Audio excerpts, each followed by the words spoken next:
tøyande totter og I arbeidet til håndbollsambanden at flyta førskan håndboll framåt at sauna unga spelare til servenjingar.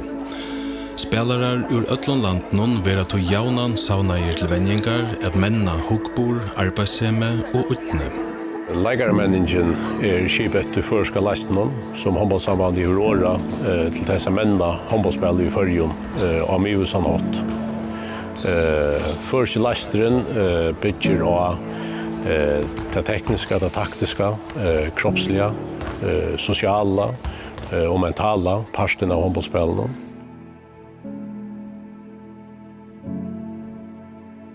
Handbollssambandet vil at spelare av landslinjen skulle være skjøter og flyta seg vel bæge og I verje og alloppe.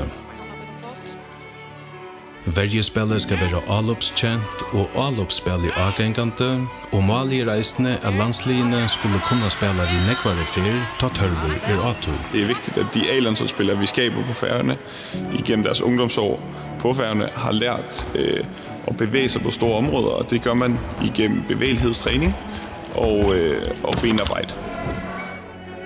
Styrkevenjare hever I 3 år vært knyttet at håndbollsambanden. Han knyttet bæge at landslinjen og leikaremenningene, og gjør reisende feløv noen råd styrkevenjing. Nægrer av fremste venjaren I Førjun gestavenjarer I sambandet vid leikaremenningene, og feløvene gjør selv av hver spelare til senda til sauningene. Vi tar en skipet venjare utbygging som vi har arbeidet ved en av tøy.